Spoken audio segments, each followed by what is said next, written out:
Warning, the following is a review of Chew, a mature reader's comic put out by Image Comics. While there is no nudity in this story, it does contain foul language and graphic depictions of several acts, including cannibalism. Viewer discretion is advised.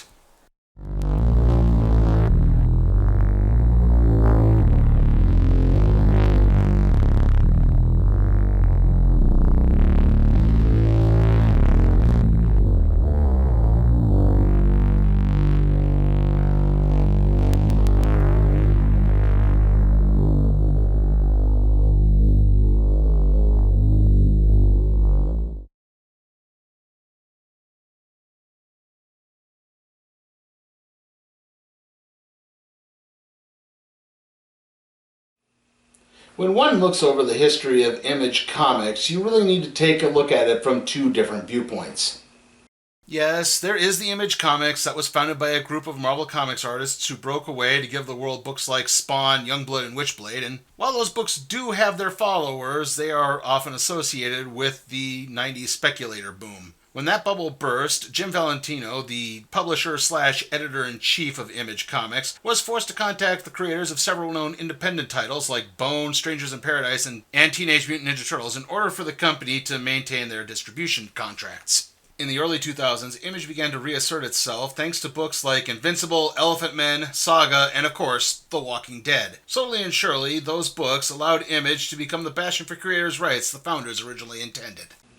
Today's story, Chew, definitely falls into the latter version of Image Comics, and the reason why I haven't been able to give you much background information as to how this series was created, it's because I really couldn't find any background information as to how this series was created. All I found was a generic series plot overview, and since we're beginning that story today, it didn't make much sense to go over it. All you really need to know is Chew takes place in a world where the Food and Drug Administration is basically the legal equivalent of our FBI, for reasons we'll get into as the story goes on. So with that, let's begin Chew, Volume 1, Taster's Choice.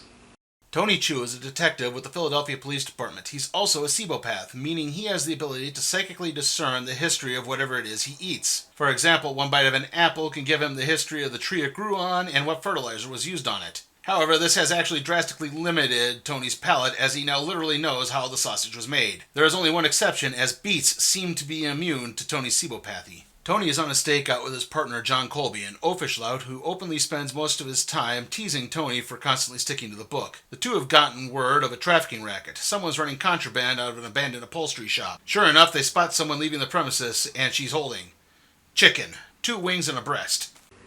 Yes, in the world of Chew, chicken was outlawed after an avian flu outbreak was tied directly to the bird. Other forms of poultry like turkey or duck I can't say for sure, but chicken is definitely illegal, and ever since then, chicken speakeasies have been popping up everywhere. John really doesn't want to go after the first perp, as it's too much paperwork for only about a pound's worth of poultry. Besides, someone else has popped up and they're packing major. It's just one problem. It's Tony's brother, Chow Chew. Tony's brother Chow was a celebrity chef who lost his hit TV show after he had an on-air meltdown where he began accusing the government of being behind the bird flu outbreak that led to the chicken prohibition. So in other words, he's a chicken truther. Colby isn't interested in going after Chow either, as someone even bigger has entered the scene. D-Bear, the #1 dealer in black market chicken. Tony and John prepare to bust the place up, only to be halted by Mason Savoy, FDA agent. Savoy explains that D-Bear is working with the Fez as an informant. Still, Savoy is willing to play peacemaker and look the other way as the two vice cops enjoy a nice chicken dinner. John is willing to take Savoy up on his offer, Tony not so much, but the two go into the speakeasy. Tony upsets everyone by just ordering the soup, which turns up a different revelation. The sous chef of the establishment is a man named Tracy Lee Cobb, and he wasn't very sanitary as he cut himself while preparing the soup, and, well, several of the vegetables got covered in his blood. One more thing, he's a serial-killing cannibal who preys on young women. With that, Tony and John burst into the kitchen to take down Cobb. Cobb tries to escape by launching a meat cleaver straight into John's skull. Tony doesn't want to abandon his partner, but John tells him to stop Cobb. Tony manages to corner Cobb in an alleyway and demands to know the names of his other victims, as Tony was only able to discern a few of the identities from Cobb's blood. Cobb isn't talking, though, and just slits his throat with his knife. But Tony has an ace up his sleeve and takes a chomp out of Cobb just as backup arrives. The next day, Tony's superiors aren't entirely pleased. Yeah, he happened to bring down a serial killer. Unfortunately, he was supposed to bring in D-Bear. Also, his partner is now in a coma, and it doesn't look like he's going to make it. It's then that Mason Savoy intervenes. Tony Chu has a higher calling, as an agent for the FDA. Over the next few weeks, Tony is relocated to Washington, D.C., where he is assigned to solve at least one food-related crime per week by his captain, Mike Appleby. Appleby really doesn't like Tony and forbids any beet consumption, so his new rookie detective doesn't have any interference with his sebopathy.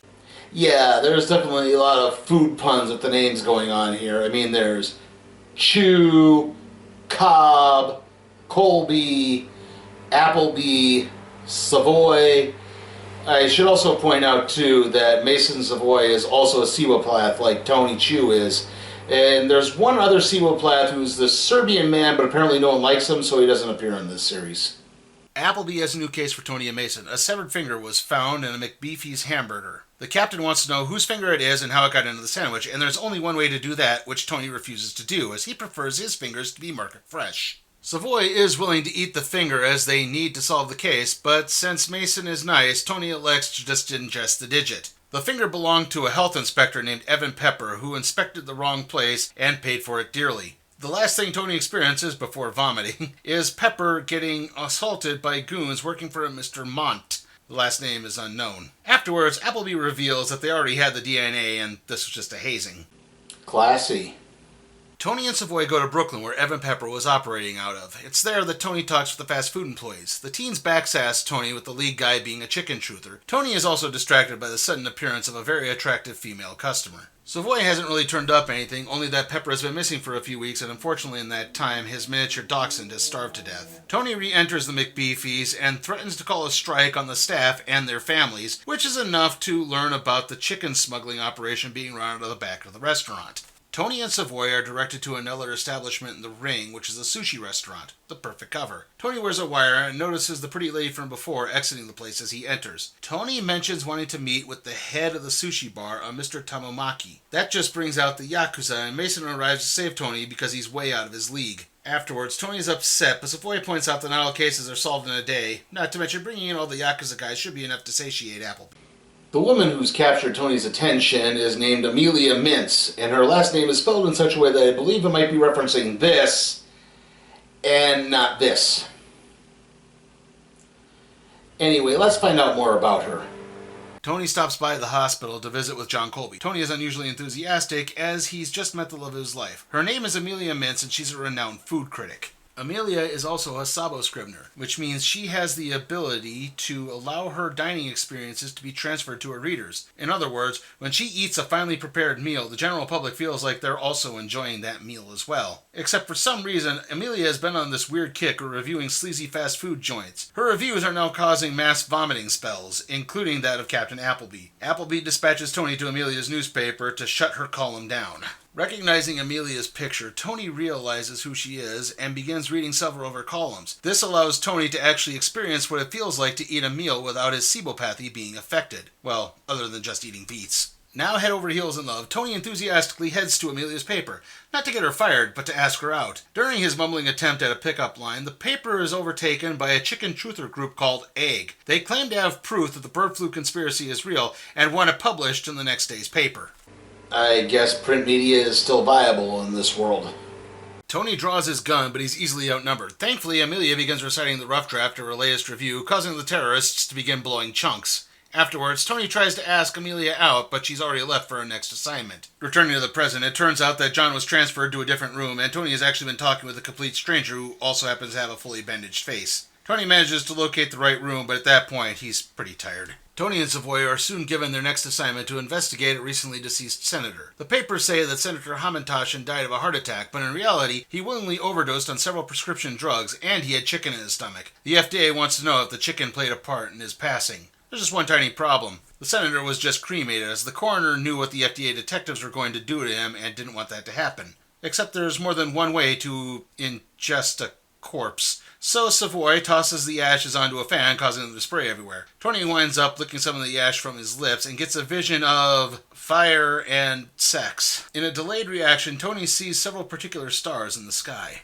Documentation reveals that Hamantashen was on the Space and Aeronautics Committee with a vested interest in the Gardner-Kovachnaya telescope, a combined attempt between the United States and Russia to locate alien life. The scientists operating the telescope had spent the last 2 years focusing on a bizarre light coming from a planet called Antagonist 738. Tony receives a phone call as he and Mason prepare to board a flight to where the telescope is located. Fearing they might be tracked, Mason tells Tony to ignore the call. However, it's actually from Tony's brother Chow. He has a warning about someone named Montero shipping and hangs up before getting caught.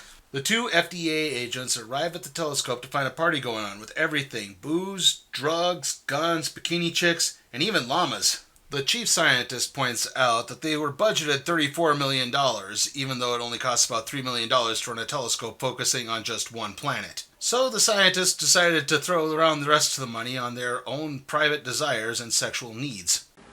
Well, I mean, that explains the llamas, but why the bikini babes? It's then that someone sets them up the bomb, and it turns out that all the bikini chicks are actually Russian double agents. The girls make quick work of the scientists and llamas, and one of them recognizes Savoy. She claims that she just wants to know the truth before detonating another bomb and using it to escape. Savoy isn't too concerned, though, as she's running through the Arctic Circle with practically no clothing, so she's not going to last very long. Oh, and the deal with Antagonist 738? Well, you see, on that planet 24 years earlier, a mysterious writing suddenly appeared in the sky, and that was followed by the planet's explosion, and the light from that explosion has now just reached Earth.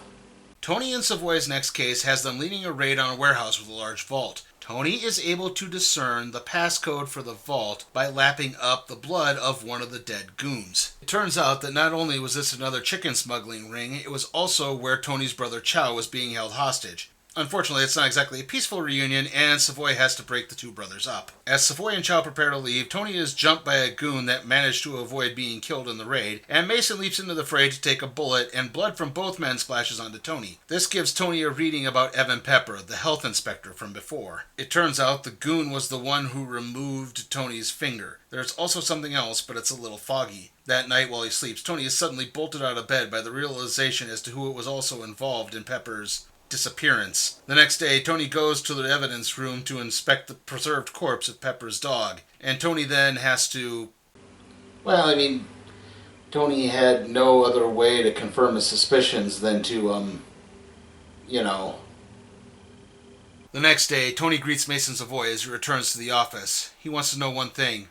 Why did Mason kill Evan Pepper? Savoy tries to play it off, but when Tony places him under arrest, Mason snaps. Savoy explains that there is indeed a government conspiracy behind the chicken prohibition, and he's determined to get the evidence needed to sway the public. He killed Pepper because he believed the health inspector was in on the plot. Also, Savoy killed the dog. It didn't starve to death like he claimed it did. Tony drops his gun as he and Mason begin fighting. Both men struggle to get to the firearm, with Tony getting to it first. However, Mason just pins Tony's head to the pavement and pounds it repeatedly. Mason then rips off Tony's ear, but he doesn't swallow it. Instead, the ear is going to be leverage should he try to pursue Mason. All Savoy has to do is swallow the ear, and the safety of everyone that Tony has ever held dear in his life will be in great jeopardy. Savoy then leaves, vowing to reveal the truth, but Tony exactly isn't going to give up either. And so concludes Chew Volume 1, Taster's Choice.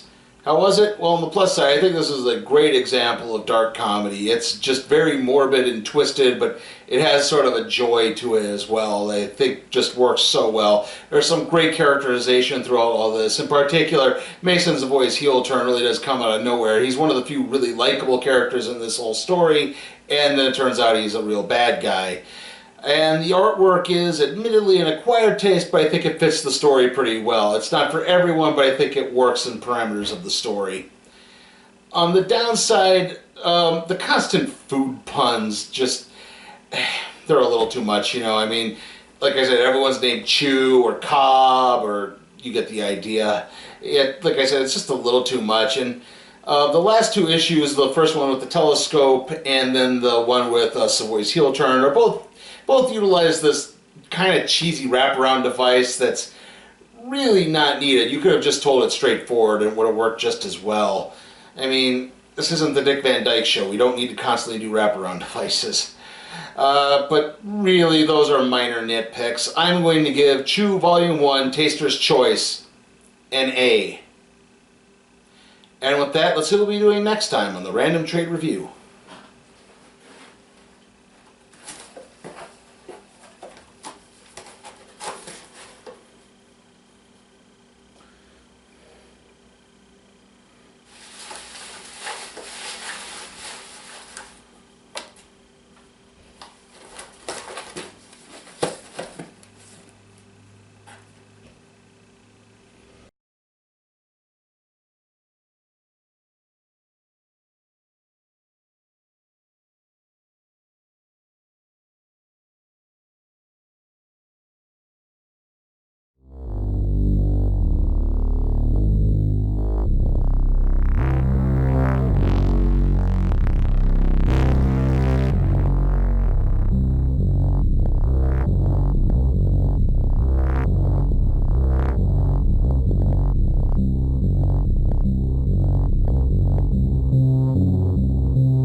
Hey guys, got a request for the show? Check out my Patreon at patreon.com/sleepytimeforcatproductions. And if you like the video, give it a like, share it, subscribe, and ring that notification bell.